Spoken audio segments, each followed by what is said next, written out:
Hey, everybody, welcome to the Rising Tide Leadership Podcast, where we simplify the complexities of your leadership journey. My name is Mo, and I'll be sitting in the host chair today.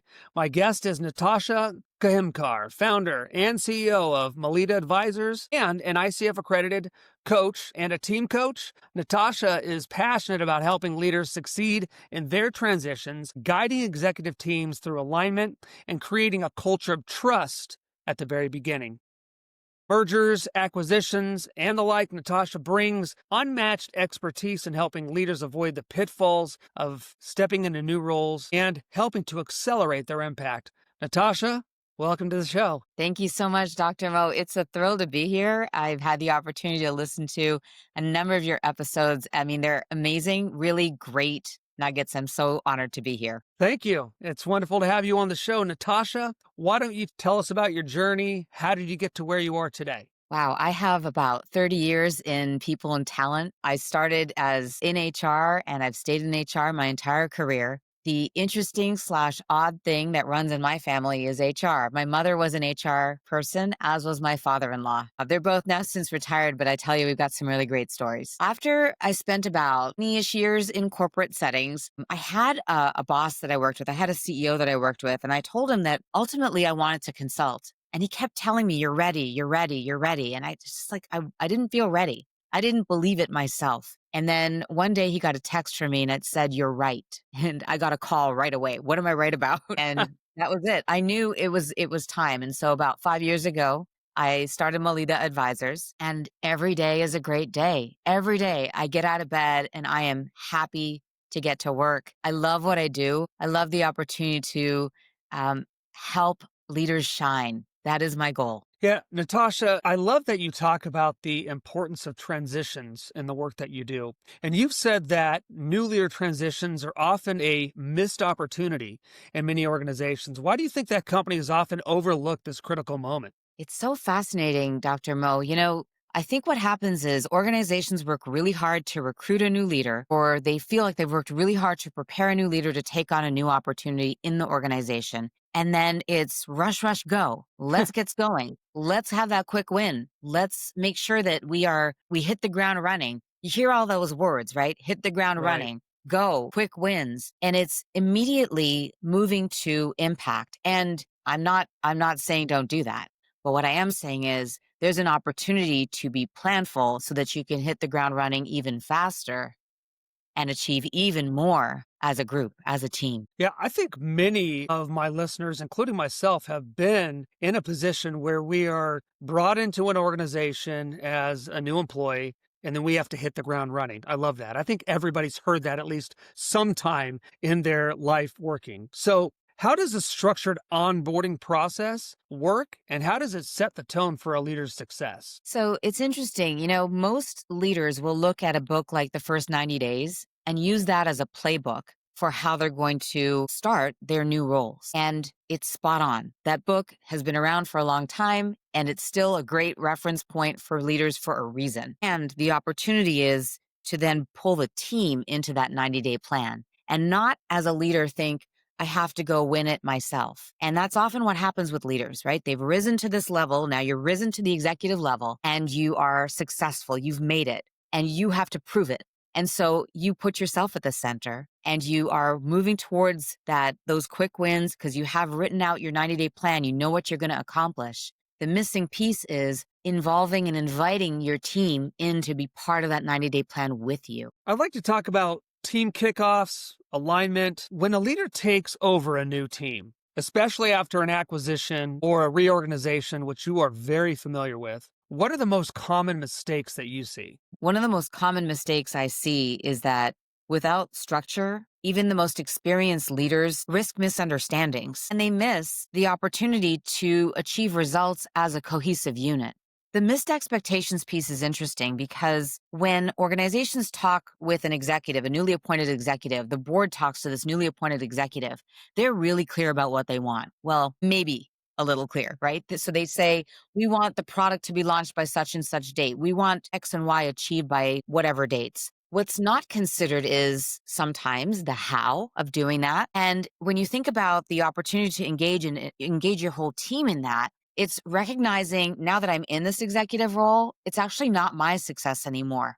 It's my team's success. And when we exclude our own teams from our plans, from our 90-day plans or whatever duration we have in mind, we miss the opportunity to pull in their expectations because maybe somebody in that on that team was actually up for the role and didn't get it. Hmm. And we're walking in not knowing that, or if we know it, we push it aside because it feels awkward.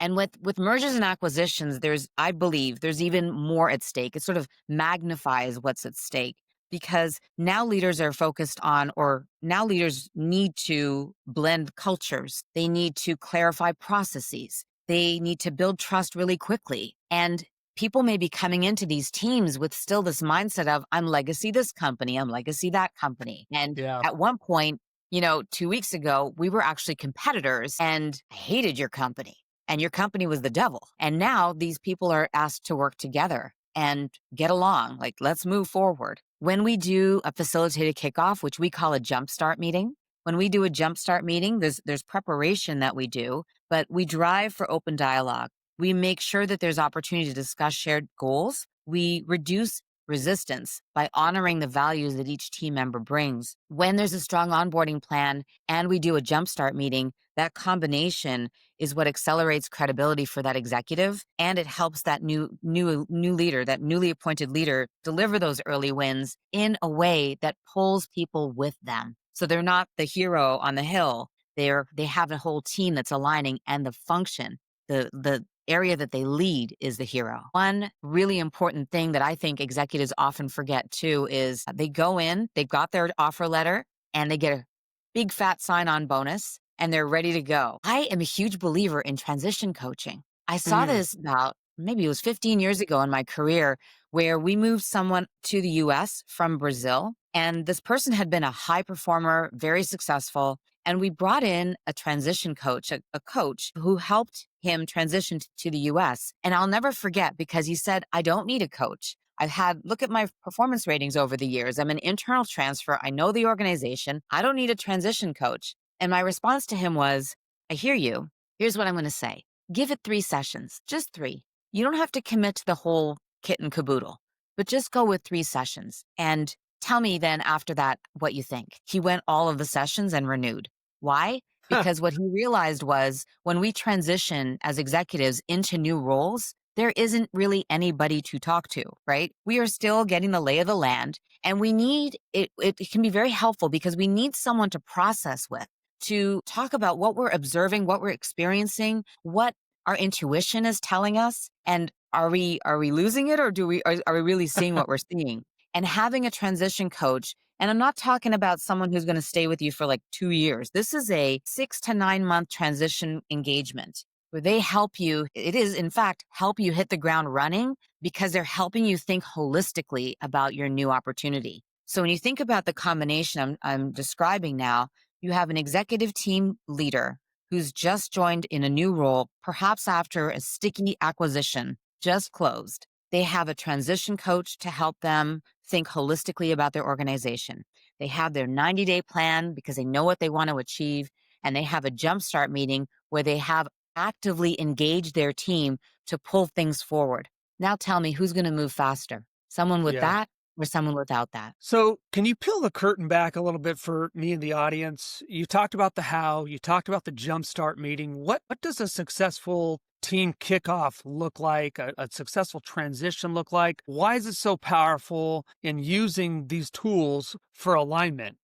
We focus on certain key ingredients. So, one of which is aligning on a vision. We talk about decision making. We talk about what are those concerns. So, naming and addressing the concerns and establishing win themes. So, what are the hallmarks that we want this team to win on? We're going to win on collaboration. We're going to win on our technical expertise. Whatever it is, it's articulated and it becomes codified. And yes, there will be a team charter and the team will identify values for it to really convey in everything it does. The thing that we do as well is we really focus on a leader AMA. So there's an Ask Me Anything. And what I've found over time is that it can get a little raw. in those AMA sessions. We ask the leader to leave the room. The group generates a list of questions. And then when the leader returns to the room, a facilitator will ask the leader the questions rather than the team members. We've found that it generates questions that are sometimes really funny and interesting. They are also revealing. So we've had leaders been asked,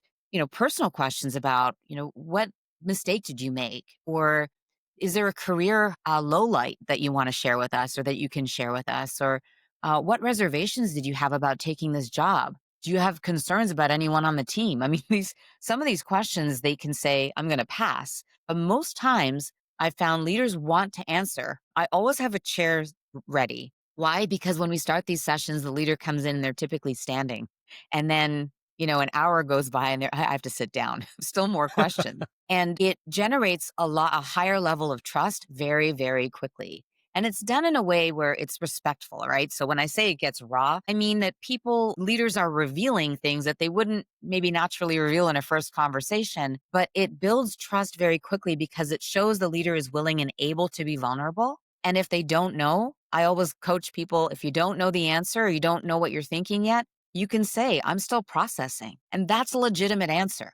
But come back when you have finished your processing and have more of an opinion. These elements that we work on, they build psychological safety. We want to create an environment where people will be able to share challenges and be able to share concerns, reservations, and know that they're not going to be attacked for it. And this is an opportunity for leaders to tell stories about their experiences that highlight their expertise and also highlight what they want to get better at. Natasha, I'd like to talk about executive coaching and team coaching. As both a PCC and an ACTC accredited coach, first of all, what do each of those mean? And how do you approach coaching leaders versus coaching leadership teams? It's a great question. So, PCC is one of the designations of coaches through the International Coaching Federation. There's ACC, which is your sort of early stage, your early experience, your PCC, sort of mid experience, and then your MCC are your master coaches. They train and supervise other coaches. I do have a couple of folks who are on track for MCC. One is already MCC. I am a PCC level coach because I also took a little bit of a detour and wanted to focus on team coaching. The International Coaching Federation introduced the ACTC accreditation a little while back, maybe a couple of years ago. And I wanted to pursue that team coaching. It's something that I have loved doing for a long time. And for me now, I spend most of my time when I'm doing coaching is team coaching. I have one client right now where I'm personally doing the executive coaching one-on-one. Most of the time, those are coaches on my team who are doing that work. I love team coaching because it really takes us to a next level of pulling together the perspectives of a team and having the whole team unlock potential. And there's a difference between team coaching, where you're really helping people identify the path they want to go on, and inviting them to lead. Team facilitation, right, where I may be giving some nudges along the way and guiding with the agreement, of course, of the group, which direction we're going to go in and helping them get there a little bit more actively, and training, where we're actually teaching skills. I find team facilitation is a bit of a hybrid. And so I like playing in that space, but I'm very clear about when I'm coaching, I'm coaching. It means I don't get to direct where the team is going. I find it fascinating. I love the different combinations of personalities and experiences that people bring. I bring in assessments, always validated assessments, never the junk science assessments that make us label one another. And I really introduce assessments as a way of opening doors to conversation. It is not that you are this way and I am this way and we will never shift. We all are multifaceted humans. We all bring so many different dimensions to the table. And I use assessments as a way to open the door to dialogue and keep us in dialogue. What are the unique challenges that come with aligning executive teams, and how can leaders navigate them effectively? This is so interesting. When leaders think about team alignment, they often think they have to go get help because their team is broken. I got to tell you, about 75%, maybe even 80% of the teams that we work with are already working well. They are known to be pretty cohesive, healthy teams. Only about 20, 25% of the teams we work with actually have something wrong. But again, we don't fix teams. We're there to help teams evolve and grow. And so what we find with those 75, 80% of teams that are already working really well, they know they're good, they know why they're good, and they always want to keep getting better. They know that the team has to keep growing and evolving. And frankly, anytime you bring in a new executive or a new leader to your team, the dynamic shifts. That is how it works. Just like when you bring in a new department or new people to your company, your culture is going to shift, right? It's going to evolve. We are trying to be proactive. Our intent with these jumpstart meetings or any executive coaching or team coaching that we do is to help the team evolve with intention so that they are proactively looking at what's coming down the pike and how will we as an executive team work towards that and keep our organization aligned and in sync, addressing and anticipating any obstacles that might be coming up in our way. I'd like to talk about culture and trust during transitions. You talk a lot about creating belonging and trust. How can leaders build trust quickly when they're the new person in the room? One of the most incredible opportunities that leaders have to build trust with their teams is to ask. Often leaders come in and they state, this is what we're going to do. And when we ask, when we invite people to share their perspectives, they feel like they have an opportunity to contribute and they feel wanted. And when people feel wanted, they are more willing to share. And when what they share is acknowledged and validated, so we acknowledge what they're sharing, even if it's a pretty gnarly obstacle that feels negative, and that is welcomed and appreciated and then acted upon, now we are sharing our intention that we're going to keep the whole group together. We're not going to exclude people who bring in negative, quote unquote, negative perspectives. And instead, we're going to turn those into opportunities. We're going to make our strategy stronger. We're going to make our plan stronger because we are welcoming obstacles. Because once we have the obstacle in hand, we know we can transform them into action and into a solution. It makes the strategy stronger. And so when we are in that mode where we ask first, we share and share interest in the perspectives, even the negative ones that come forward, and we transform them together. Now we have accountability and ownership, and people feel like they're part of something.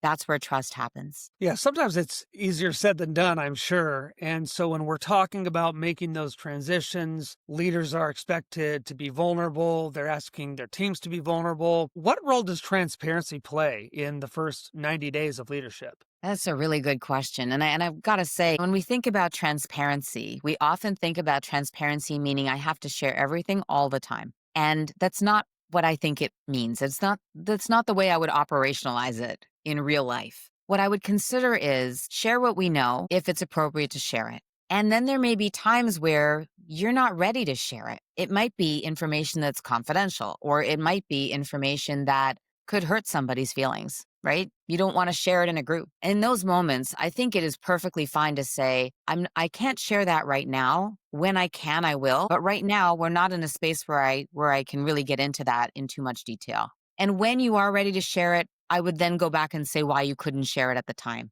right?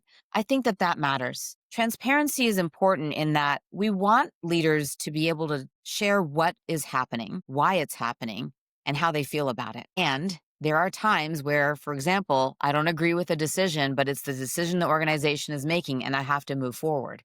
Am I going to be transparent in that moment and say, Dr. Mo, I think this is a dumb idea. We're going down a dumb path and everything's going to fall apart because we're going down this path.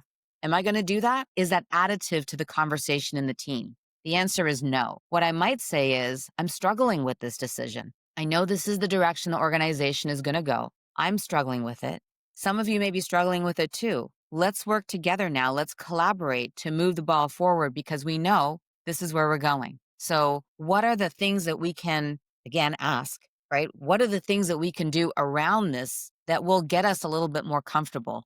What are the things that we're feeling are most risky? How can we shift those, right? So I think using some prudence, we're using some caution or care. What we don't want is for leaders to be extremely reserved and withhold information, but there is a balance. And this is where having a transition coach can really help, right? So you have somebody with you where if you need to vent, you can vent. But new leaders in particular, you talk about being transparent. Are they going to tell the emperor they have no clothes on the first day? Maybe. Maybe there is a risk to doing that, but maybe that's if that's how you're wired. That's how you're wired. I would just invite people to give it a little bit of time and think about how transparent you need to be in service of the organization. Sometimes I think transparency, we feel a need to say something, share something, but we're putting ourselves at the center. I need to share it. I want to share it. What does the organization need? What does your team need? What do your colleagues need? That can help filter a little bit. I'd like to get some practical advice for our leaders. There's some leaders out there listening right now that might be stepping into a new leadership role at a new company, maybe a new space within the company. You mentioned somebody that stays within the company, but goes to a new site. What's the first thing they should do to set themselves up for success? We say this with feedback as well, is make sure you set expectations up front. So ask a lot of questions about what you're stepping into. Think beyond the surface. You want to understand what are the dynamics that are going on underneath, get a little bit of history or a lot of history.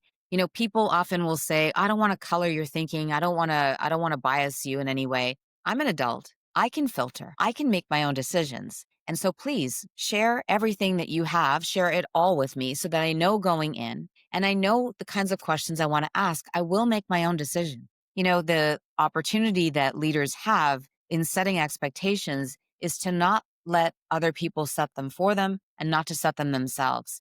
The opportunity is to co-create your expectations so that you have an opportunity to also talk to your CEO or talk to your board about I'm in this function, I'm leading this function, I'm new to the company, new to the role, or maybe I've moved into this role from another part of the organization. Let's now talk about the expectations and set up a dynamic from the very beginning where we're in dialogue about these expectations. You're not throwing them over a wall at me and I'm not sitting there trying to catch it and then I'm going to run with it. A dynamic that you're not going to be happy with for the long term. So the actions and the steps we take when we're setting expectations, they can be the most pivotal things that we do as we step into that new role. All right, same question, but the other side of the coin. If there's a listener out there that's stepping into a new leadership role, what's the one mistake that they have to avoid at all costs? For any new leader stepping into a new role, the one mistake they need to watch out for is making it all about yourself. When we are wanting to be the hero, we're wanting to get the credit,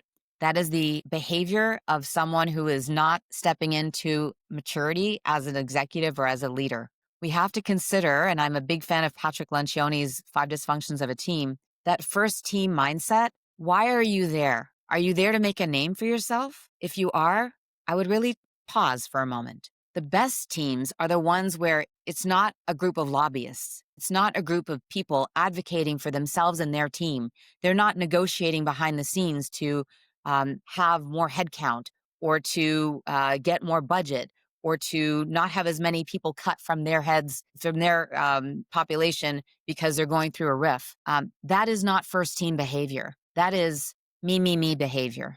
When we operate as a first team, our focus, our energy is all centered on what's best for the organization. What is going to make that team be most successful? When you bring that mindset in, you are able to take that team that you're on with your peers, your leader to the next level. But when we bring in that me perspective, it creates competition. It's typically unhealthy competition. And it's the behavior of someone much more junior in your career. What a great answer. Gosh, I'd like to talk about those leaders who are looking ahead and we're always trying to get in front of the trends and what's new in leadership and what do we need to be looking out for. So from your vantage point, how will the next generation of leaders need to approach transitions differently than leaders of the past? When we think about transitions, and I'll just use the label of change, we often think about it as going from A to B. And I can go from A to B pretty quickly. So if the room is dark and I want it to be light, I can just flip the switch. The challenge is in the transition, right? So this is a William Bridges thing where managing transitions talks about the beginning, the thing you're letting go of, and the thing you're moving to. What's in between is that messy middle. And the messy middle is the space where there are gray areas, there are unanswered questions. This is where leaders and organizations can reduce that messy middle. They have the opportunity to get ahead of the questions that might be coming up, or at least as they come up, answer them, get resolution to them, help people gain control over some element of the change that is happening, even if it's just I'm going to get up and go to sit at that desk. That is a step that I can control. Fantastic. What's the next step you can control? The opportunity we have as leaders is to not let the change overwhelm us. And often we let the change or the transition, that messy middle, overwhelm us, which means we can't be of service to our teams. We advocate for people to chunk out the change, chunk out the transition, break it into pieces, understand where your people are on that beautiful change curve, understand where you want to go, have a strategy to deal with where individual people on your team are on that change curve. Make sure you are as transparent as you can be, of course, with those caveats we talked about earlier, and celebrate successes, even the small ones. We want momentum. The key with leaders and organizations that are going through transitions is to make sure to always celebrate the wins. But often people retreat and they hide. They get overwhelmed and they shut down. They go into navel gazing mode. And the opportunity when we're going through transition is to be resilient. And part of being resilient is to stay open to network and open to our community so we don't isolate. Natasha, what excites you the most about helping leaders grow in their careers? I get most excited when I see people realize that they can do it. And in fact, they are doing it. So working with leaders that are going through shifts in their careers, they often will bring a little bit of uncertainty. I'm not talking full on imposter syndrome, just a little uncertainty. I've never done that before, or I'm not sure that I can pursue that approach or try that new technique. I'm not sure. That uncertainty can become pretty loud, a pretty loud voice in our heads, a pretty big limiting belief. And when our team sees leaders overcome that, and really it's not overcome it like push it away, it's more acknowledge it, work with it, and work through it. Now we see leaders leaping forward. And I love the excitement that people have. I recently checked in with someone I had coached about 4 years ago, early on. And, initially he brought a lot of frustration and anger when things would go wrong. And, his team, because they loved him, they would rush around trying to solve the problem. They would rush around and it was a bit chaotic. And he didn't understand why it was so hard. Why was everything so hard? Why is everything so chaotic? And, one of the techniques we did was sit on your hands. Just sit on your hands. And are you breathing? Really, really simple. But even as he was describing to me what was happening, he wasn't breathing. No full breaths. And so just those simple techniques, he practiced them. And he realized that, if he started by asking a question, notice a pattern here, engaging curiosity with what the problem is, the team actually was calmer and more methodical with how they tackled the issue. I love seeing that recognition. It makes me feel happy because,